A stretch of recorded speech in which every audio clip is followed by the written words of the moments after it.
अनेक जाति संसारं संघा विसंग अनिबिसंग गहकारं गवे संतो दुखा जाति तुन पुनंग गहकारक दिट्टोसी पुन गेहंग न कहासी सब्बाते फासुका भग्गा गह कुटंग विसंखितंग विसंखार गतंग चितंग तड़ाहनंग खय मज्जगा बहु जन्म जग में दौड़ता फिरता बराबर मैं रहा नित ढूंढता गृहकार को दुख जन्म के सहता रहा गृहकार अब देखा गया है फिर न घर करना तुझे कड़ियाँ सभी टूटी तेरी गृह कूट भी बिखरा पड़ा संस्कार विरहित चित्त अब तृष्णा सभी के नाश से।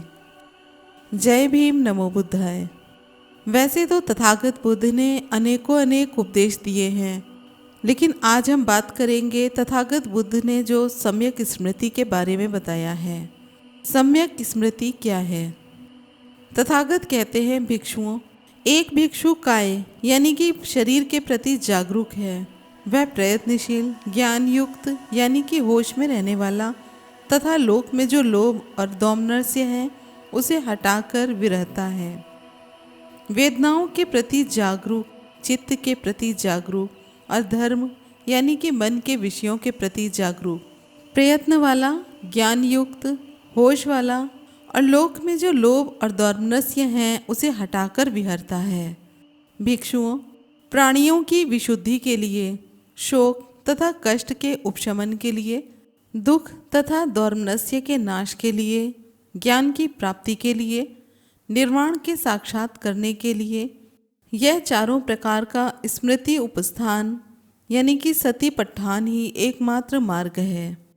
इसके आगे तथागत कहते हैं, भिक्षुओं, भिक्षु कैसे काया में जागरूक यानी कि कायानुपश्ची होकर विहरता है।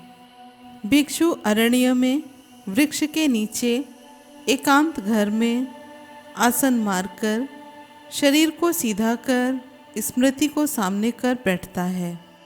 वह जानते हुए सांस लेता है और जानते हुए सांस छोड़ता है। लंबी सांस लेते हुए वह अनुभव करता है कि लंबी सांस ले रहा हूँ, लंबी सांस छोड़ते हुए अनुभव करता है कि लंबी सांस छोड़ रहा हूँ, छोटी सांस लेते हुए अनुभव करता है कि छोटी सांस ले रहा हूँ और छोटी सांस छोड़ते हुए अनुभव करता है कि छोटी सांस छोड़ रहा हूँ। सारी काया को अनुभव करते हुए सांस लेना सीखता है, सारी काया को अनुभव करते हुए सांस छोड़ना सीखता है। काया संस्कार को शांत करते हुए सांस लेना सीखता है, काया के संस्कार को शांत करते हुए सांस छोड़ना सीखता है। इस प्रकार काया में कायानुपश्ची होकर विहरता है, दूसरों की काया में कायानुपश्ची हो विहरता है, अपनी और दूसरों की काया में कायानुपश्ची हो विहरता है। इसके आगे तथागत बताते हैं, जिसने भी कायानुस्मृति का अभ्यास किया है, उसे बढ़ाया है, उस भिक्षु को 10 लाभ होने चाहिए। पहला है, वह अरति रति सहने वाला होता है, यानी कि उदासी के सामने डटा रहने वाला होता है। उसे उदासी परास्त नहीं कर सकती, वह उत्पन्न उदासी को परास्त कर विहरता है। दूसरा लाभ है, वह भय भैरव सह होता है, उसे भय भैरव परास्त नहीं कर सकता, वह उत्पन्न भय भैरव को परास्त कर विहरता है।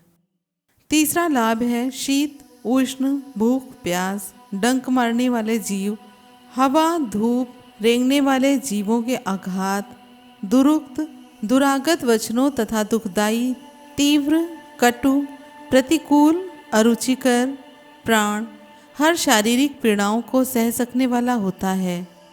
चौथा लाभ यह है कि सुखपूर्वक विहार करने के लिए उपयोगी चारों चेतसिक ध्यान इसी जन्म में बिना कठिनाई के प्राप्त करता है। पांचवा लाभ है, वह अनेक प्रकार की रिद्धियों को प्राप्त करता है। छठा लाभ है, वह अमानुष विशुद्ध दिव्य स्रोत से दोनों प्रकार के शब्द सुनता है, दिव्यों को भी और मानुष को भी, दूर के शब्दों को भी समीप के शब्दों को भी। सातवां लाभ है, अनेक सत्वों के दूसरे व्यक्तियों के चित्त को चित्त से जान लेता है। आठवां लाभ है, अनेक प्रकार के पूर्व निवासों को जान लेता है।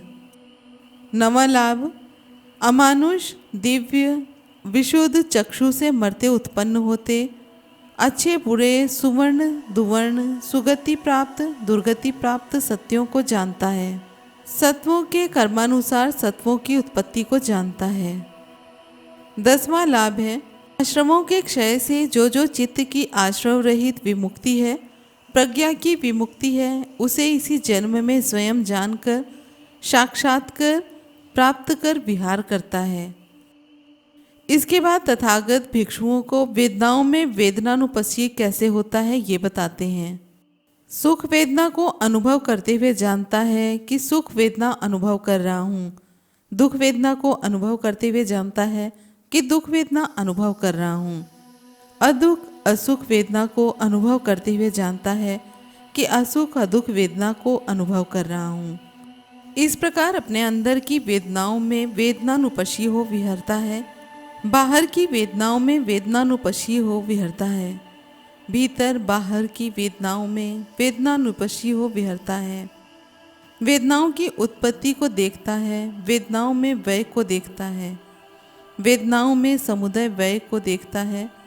वेदना है करके इसकी स्मृति केवल ज्ञान और स्मृति को बढ़ाने के लिए उपस्थित रहती है। वह अनाश्रित हो विहरता है, लोक में किसी भी वस्तु को मैं मेरा करके ग्रहण नहीं करता। इस प्रकार भिक्षु वेदनाओं में वेदनानुपस्सी हो विहरता है। तथागत बुद्ध के बारे में छोटी सी जानकारी आपको कैसी लगी कमेंट बॉक्स में ज़रूर बताएं। वीडियो पसंद आई हो तो लाइक कमेंट शेयर करें और चैनल को सब्सक्राइब करें। फिर मिलेंगे अगले वीडियो में। जय भीम, नमो बुद्धाय, जय संविधान।